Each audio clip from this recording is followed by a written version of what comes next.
Claim analysis. Combination pen with correction marker. In this lecture, we will be looking at analyzing the claims of a patent for a combination pen with correction marker. Now let's look at the patent document. Now this is a United States patent and it has got some bibliographical details which you can see. And at 54, you will find the combination pen with correction marker. You can see that the title is mentioned here. Now these are numbers which signify different fields. 76 is inventor, 21 is application number, 22 is the date on which it is filed, and so on. Now the abstract gives you a detail of a summary of what the invention is about. Now we'll just quickly read that abstract, at least a part of it. A combination pen with correction marker, providing a user with a writing utensil and a correction method in a single device. Now that itself gives us an impression about what the invention is about. It's a combination pen with a correction marker and the correction method and the writing instrument. Both these things are united or are combined in a single device. Now let's take a detailed look at this claim, because our object in this lecture is to analyze the claim, to ensure how did the claim come into being. So we can look at parts of the specification and eventually see how those parts turned into a claim. And when we look at the claim, we will also be able to see what portion of the description got into the claim and how the transition happened. And we will also obviously be analyzing the claims in the light of whatever we have learned so far. So let's have a look at this. So the patent is a apparatus patent. It's largely, the claim is for an apparatus, which is what we call a product patent. And for mechanical devices, we have already mentioned, it usually starts with the drawing. So you can see the drawing here. It's just a drawing without any writings in it. And patent drawings are drawings, except for flow diagrams, you don't have writings on it. You only have markings and numbers, reference numbers, and the explanation to the drawing is given in a different part of the specification itself. So the drawings need to be explained in writing. So we'll come to that part. So the drawings figure first. In the Indian practice, you have drawings filed in separate sheet. So, and there are more drawings. You can have a look at that. And there are further drawings describing how different things work. Now you will be coming across what these numbers actually denote. And then we have the description, which is the specification. Now the background of the invention is important. We received a question on how do we construct or how do we write a problem solution statement, and which part of the specification, if you are actually looking at a granted specification and trying to draft a problem solution statement, which part of the specification should we be looking at? It is this part, the background of the invention and the part just above summary of the invention. So the summary of the invention is actually the invention itself, but the background should give you an understanding of what problems existed in the art.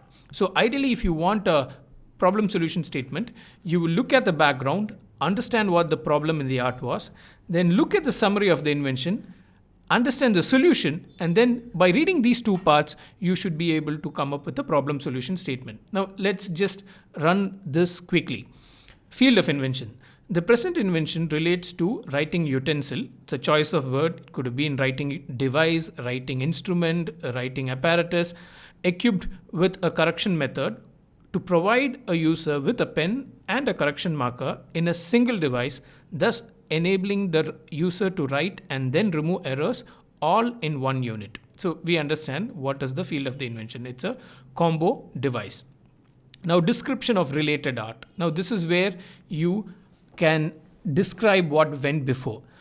Permanent staples from the office supply market are writing utensils and correction ink. Writing utensils, specifically pens, are available in a plethora of options ranging from ballpoint, felt tip, inkwell, erasable, multicolored, clicking, twisting, etc. Now they describe further things about the field itself. That's the background. Now in para 5, they mention some pens are designed like a pencil and do offer a eraser built at one end. Now, this is not an eraser at one end, it's a correction marker at the other end. But look at the parallel they are bringing. They are showing pencils with an eraser as a prior art or something which could be comparable. And they continue. Unfortunately, this method is often insufficient. So whenever you see this language, unfortunately, or the problem with the existing art, it tells us that they are trying to define a problem in the prior art. The eraser usually leaves mark behind or smears the pen ink, thus creating a large error mark than what was originally present. So they bring out a problem in the eraser. Para 6. As a solution, a few previous patents have combined the writing utensil with a correction ink means. So they say there's already some prior art and that has been patented. And patent number 327, which discloses a writing pen with correction fluid reservoir, which combines a pen with a small reservoir of correction fluid at an opposing end. Now look at this. Now the earlier patent calls the instrument a writing pen. Now they call it a utensil. Now you can see, I mean, the choice of words would largely come out of in what position you are while filing your patent and what was the patents that went before you. The correction fluid reservoir includes a small removable brush to dispense the correction fluid.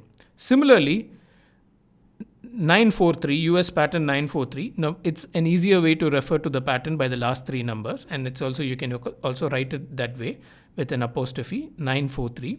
The earlier patent I just mentioned it at 327. So I'm referring to the last few numbers. Discloses a ballpoint pen with correction supply, wherein at one end of the device is a ballpoint pen, while at the other end is a correction fluid dispenser.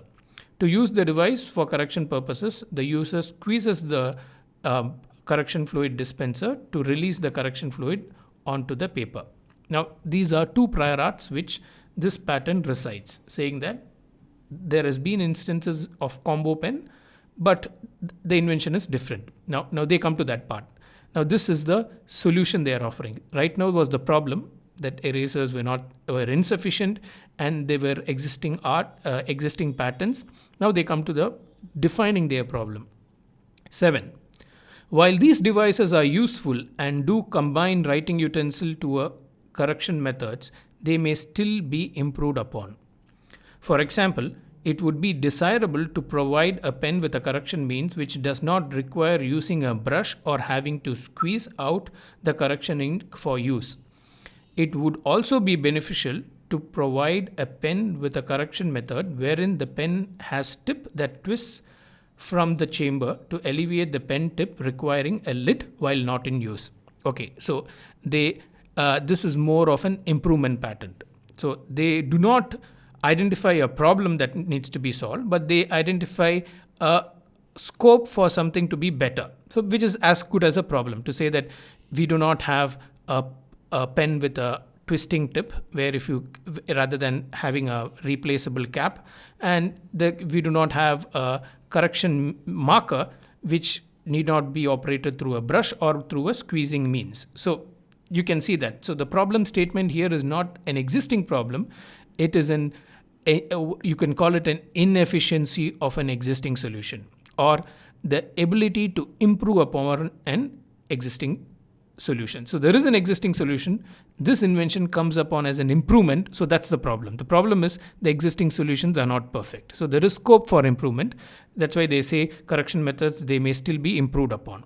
So from this, you can see the pitch. The pitch is on a device, a combo device, and more specifically, the pitch is towards an improvement of a better combo device. There are combo devices which do the same job, but this is an improvement over what is already there. Now, how do they achieve this? For that, you can just quickly read the summary of invention. And the summary of invention will tell you how this is combined and how the invention is presented. Now, following the summary, you have the brief description of drawings. Now, the brief description is a very short description of what figure 1 and figure 2 are, followed by a detailed description of drawings. Now, in mechanical devices, the entire focus is on the drawings. So you see the drawings placed first, then the brief description of the drawings, and the detailed description of the drawing itself explains the entire description of the invention. So in this case, the detailed description of the drawing ends and the claims begin. The next portion is the claims itself. So I've highlighted some parts here so that as you read this, you will note these parts. I'm not going to read the entire thing. The document is available online. You've seen the pattern number in the first page, so you can search for it. Now, I'll just read parts of it in the detailed description of the drawing. A combination pen with correction marker is a writing apparatus containing ink. So there is correction marker and there is ink. Further down, the combination pen with correction marker is designed with a correction reservoir to store a supply of correction ink. So there is a correction reservoir and correction ink is stored there. The earlier ink was the writing ink. Extending from the correction reservoir is a sponge. So the sponge is another. I've just highlighted the things that could be important or the things that could get into a claim. Now make a note of this, mental note of this, and see how it gets into the claim, and see what gets into the main claim and what gets into the independent claim and what gets into the dependent claim. Now that's the exercise we are trying to do here. So there are other things, explanations. Now in para 17, the combination pen with correction marker may comprise a tubular body. Now look at the language, may comprise a tubular body or a chamber to extend along an entire length, which is the main part of the pen. So the tubular body is recited, it's mentioned. Further down, the next highlight, centrally located wherein the tubular body may be an ink cartridge. So the ink cartridge is mentioned. And further down, fastened to an end of the ink cartridge may be a pen tip. Now maybe language is used, you have seen maybe language used here to tell you that it could also be something else. So it could be a pen tip or it could be something else, which you will soon see. The next highlight, attached to an opening of the tubular body may be a twisting grip. So the grip is recited. The twisting grip may include a textured portion. Now look at this carefully. They recite a twisting grip, and a detail to the twisting grip is a textured portion, which means we have already seen. So twisting grip is one level of detail. If the textured portion is there to a twisting grip, that becomes a limitation on the twisting grip. So you can understand that the twisting grip to be recited in one clause, and the next clause you can see a transition, say characterized by or wherein the twisting grip is a textured portion. So you can see how the language of the claim can emerge from this. The next highlight, threaded within the twisting grip beneath the textured portion is an tip encasing. Tip encasing is another thing which I have highlighted. Down para 19, accordingly inside the twisting grip is coupled with a plunger mechanism. So the plunger mechanism is a way in which the twisting grip operates. By twisting, the plunger mechanism operates by turning the twisting grip. So there is also this is different from the need to have a cap, which was recited in the prior art. The prior art had a cap, which here you have a twisting mechanism by which the tip can get inside the body of the pen. Now para 20, surrounding the pen tip with the tip encasing is a spring. A spring is recited, and how the spring works is also detailed there. 21, turning on to the opposing end of the combination pen with correction marker. So right now we were at the writing end, we go to the other end. From the twisting grip is a correction reservoir. So the reservoir with the correction fluid is at the opposite end. So see how in the description they move to the other end of the invention. So they recite the correction reservoir, and they further say the correction reservoir may contain a supply of correction ink. Even that is recited. Now coming on to this part, this side, housed partially within the correction reservoir may be a sponge. Sponge is recited. The sponge may comprise a blunt end or an angled tip. So there is a choice here, may comprise a blunt end or an angled tip.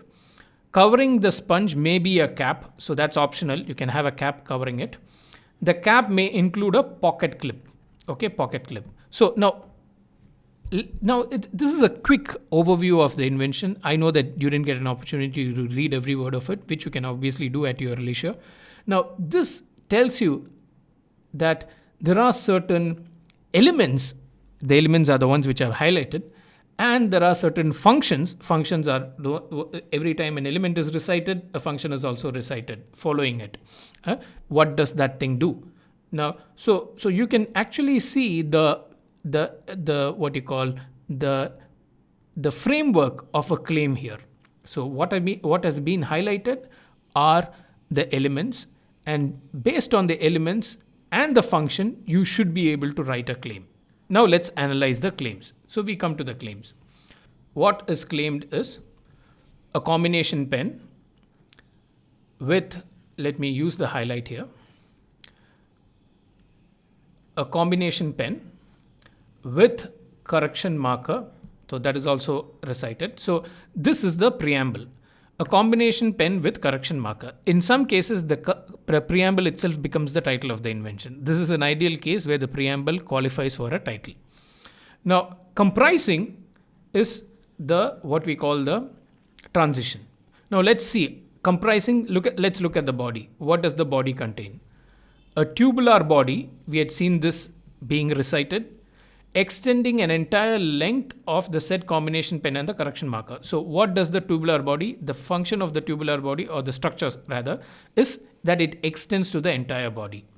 Then you have an ink cartridge housed within the said tubular body. Now what we need to understand here, once an element is recited, tubular body is recited, when the next element is recited, which is the ink cartridge, there is always a connection to what was recited before, because that is how what we call a logical structure. So the ink cartridge is housed within the tubular body. And what is a tubular body? What you recited in the earlier clause. A tubular body extends to the. So try to understand the way in which an engineer may describe this in a structurally coherent manner is to recite each part in a manner in which it is connected to the earlier part which was disclosed to you. So first they say there is a tubular body, then they say there is an ink cartridge. Where is the ink cartridge? Oh, the ink cartridge is inside the tubular body. Then there is a pen tip connected to an end of the said ink cartridge. So look at the flow here.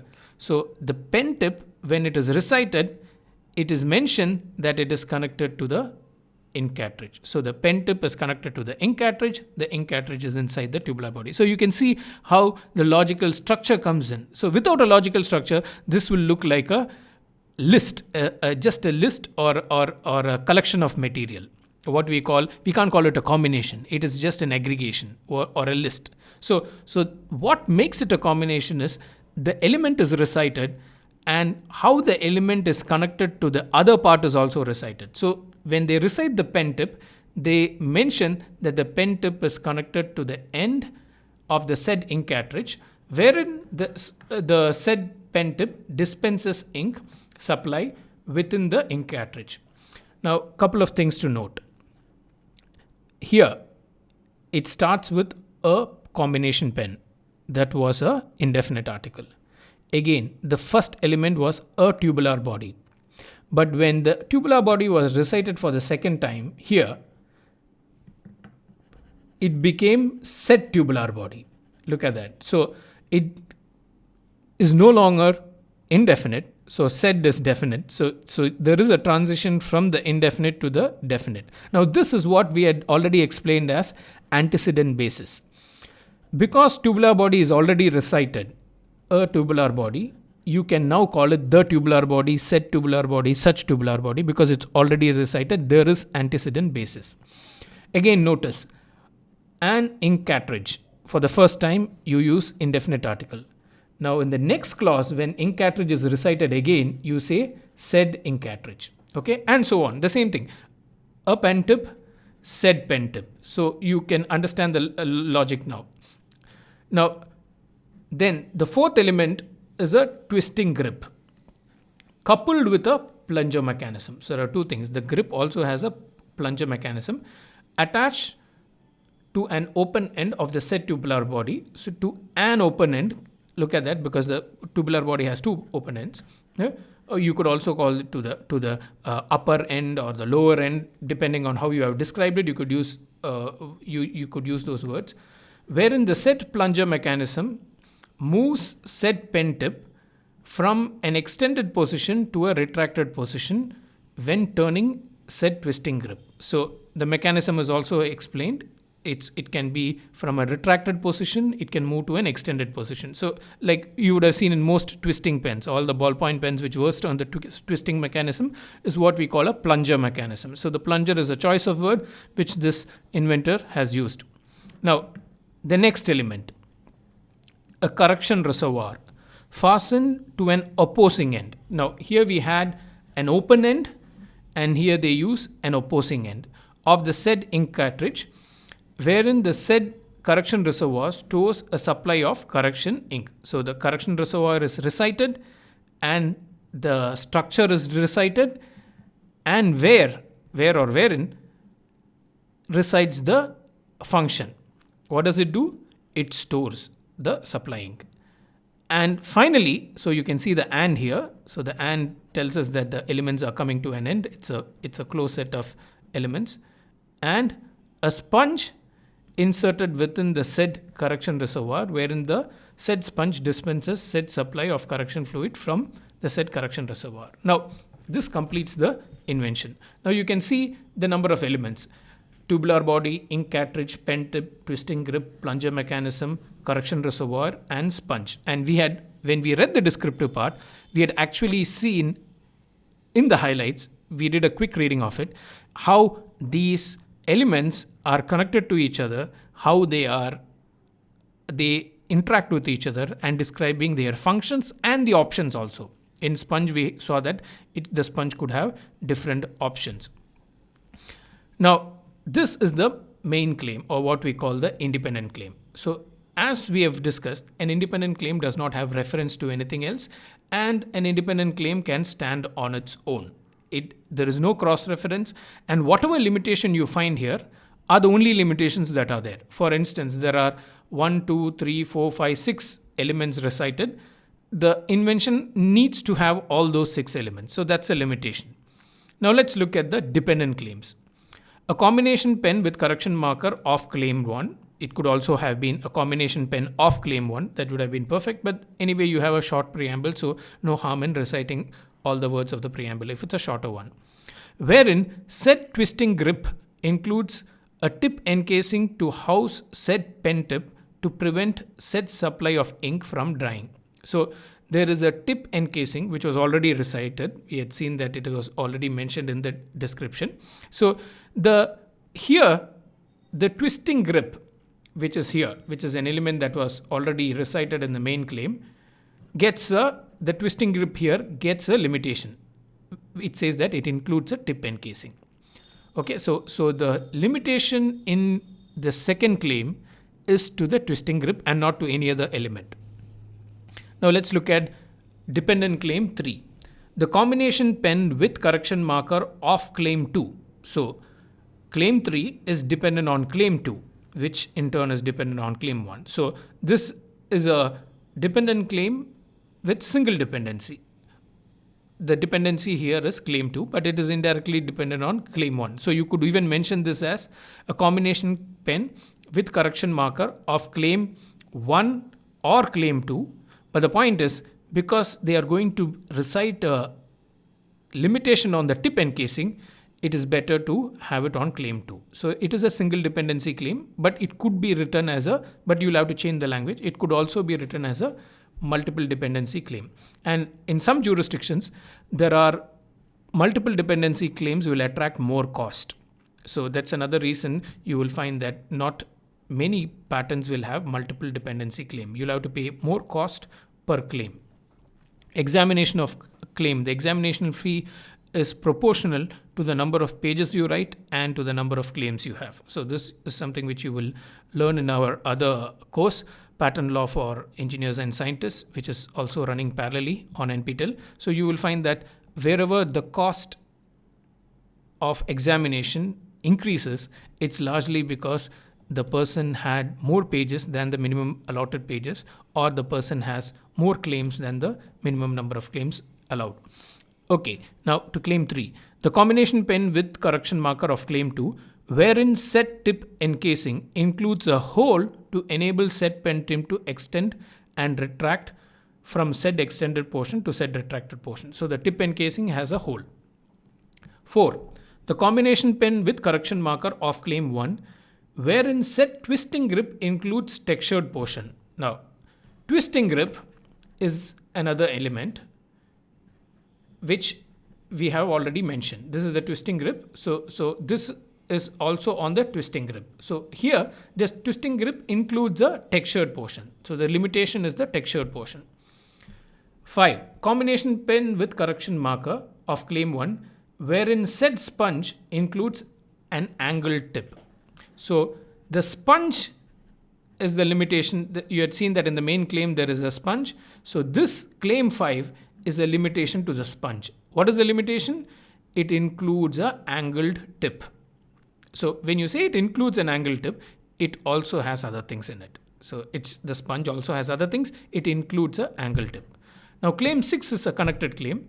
A combination pen, and look at here, the claim 5 goes back to claim 1. Okay, and not to claim 2 or claim 3, because claim 2 and 3 are limitations on twisting grip, whereas claim 5 and 6 are limitations on the sponge. Now 6, a combination pen with correction marker of claim 1, wherein the said sponge has a blunt tip as opposed to an angle tip. So a blunt tip is again something which was recited. You had seen the inventor had used the language may. So may means it could be an angle tip or a blunt tip. Claim 7. A combination pen with correction marker of claim 1, wherein said sponge is covered by a cap to prevent said sponge from hardening and to prevent such supply of correction ink from drying within said correction reservoir. So the sponge has a cap. So this was already described in the description. 8. The combination pen with correction marker of claim 7. So this is a limitation on claim 7, wherein the said cap includes a pocket clip. A pocket clip is something which you find in your usual pens so that you can clip it onto your pocket. So this is how the claims are recited. You have one independent claim followed by 7 other dependent claims, and we saw the arrangement of the claims. Claim 2 and 3 are on one element of the claim 2, 3 are on one element, that is the twisting grip, which go to claim 1, and the claim 4 is also on the same twisting grip, but it gets its parent is claim 1. Claim 5, 6, 7 are limitations on the sponge. They all go back to its parent claim 1. Claim 8 is dependent on claim 7. So you can see that claim 2 and 3 are grouped together because 3 is dependent on 2 and claim 8 is dependent on claim 7. So you can see, you can actually draw a claim arrangement chart. A claim arrangement chart is where the claims are arranged to show what is dependent on which claim. Claim arrangement. Now claims can broadly be arranged in 2 formats. One is what we call the chained format and the non-chained format. The chained format, the first claim will have the broad invention followed by a definition of element X and then by a feature A which you want to introduce, that will be in the claim 3, and claim 4 can introduce the feature B. So you have this is called the chained arrangement. So when you have a series of dependent claims flowing out of a main claim, you follow the chained arrangement, and we had seen it in a couple of examples. So the broad invention is followed by definition. You define element X and in claim 2, which is a dependent claim. In claim 3 and claim 4, you bring out features A and B of what you had defined in claim 2 of element X. Now that's the chain arrangement of claims. So you have the broad invention as the independent claim, followed by 2, 3 and 4 dependent claims, which are dependent because in claim 2 you introduce an element X and define it. In claim 3 and claim 4 you introduce features of element X and define them or introduce them and tell how it works. Now apart from this, you could have a non-changed chained arrangement where claim 1 is the broad invention, claim 5 is definition X, which is dependent on claim 1. So you would recite claim 5 as an apparatus of claim 1, and then wherein or characterized by you define element X. You could have claim 6 directly flowing out of claim 1, wherein you would say apparatus as of claim 1, wherein the feature or wherein a feature which you want to introduce of definition of the element X can be defined or can be introduced there. Similarly, you could have claim 7 where you introduce feature B directly from claim the main independent invention, the broad invention. Now this is one arrangement. Now here you have a set of dependent claims. This is a arrangement which follows both the merits of both the things. So both the charts that you saw, this has the chained and the non-chained. So in one set of claims, you could have 1, 5, 8 and 9 in the chained manner, and you can have 6 and 10 again chained, 1, 7 and 11 again chained, and you can have 5, 6 and 7 in the non-chained manner. Now this gives you flexibility in prosecution. Now if there is some objection raised on the definition of X in claim 5, the definition of X is still covered in claim 11 and claim 11 will still survive. So this is the way in which if you can take this as an exercise. You can take a complete specification with a few set of granted claims and try to draw a claim chart, a claim dependency chart. Now this is a claim dependency chart. So you could look at the pen combo, the combination pen, and try to draw a chart and see how the chart comes, which invention is based on what, which claim is based on which claim, and you can find that the chart will show whether you have a chained arrangement or a non-chained arrangement. Preferably, you will have a mix of both to ensure that your claims will survive an objection that can come from the patent office.